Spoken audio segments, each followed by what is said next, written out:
आपको माँ कात्यायनी छठे दिन की देवी की पूरी कथा हिंदी में सरल। माँ कात्यायनी की पूर्ण कथा। जन्म की कथा। प्राचीन समय में एक महान ऋषि थे, ऋषि कात्यायन। उन्होंने देवी भगवती की कठोर तपस्या की और प्रार्थना की, हे माँ, आप मेरी पुत्री के रूप में जन्म लें। उसी समय एक भयानक असुर महिषासुर ने तीनों लोकों में अत्याचार फैलाया हुआ था। देवता उससे बहुत परेशान हो गए। तब सभी देवताओं ने मिलकर अपनी शक्तियां एकत्र की और एक दिव्य तेज उत्पन्न हुआ, जिसे देवी का जन्म हुआ।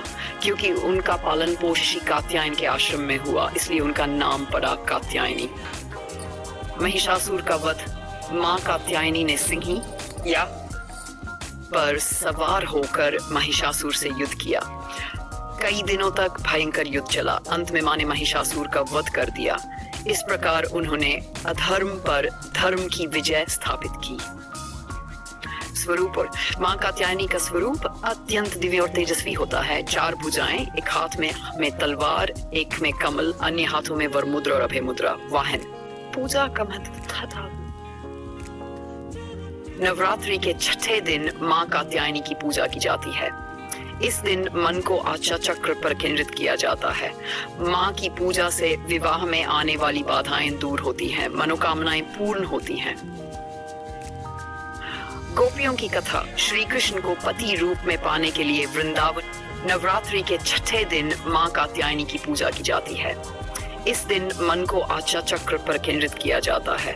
माँ की पूजा से विवाह में आने वाली बाधाएं दूर होती हैं, मनोकामनाएं पूर्ण होती हैं। गोपियों की कथा। श्री कृष्ण को पति रूप में पाने के लिए वृंदावन की गोपियों ने माँ कात्यायनी का व्रत किया था। उन्होंने यमुना तट पर स्नान कर देवी से प्रार्थना की, हे माँ, हमें श्री कृष्ण को पति रूप में प्राप्त कराइए। उनकी भक्ति से प्रसन्न होकर माँ ने उनकी मनोकामना पूर्ण की। कथा का संदेश। माँ कात्यायनी की कथा हमें सिखाती है, बुराई पर अच्छाई की जीत होती है। सच्ची भक्ति से हर इच्छा पूरी होती है। साहस और शक्ति से हर कठिनाई को हराया जा सकता है। अगर आप चाहे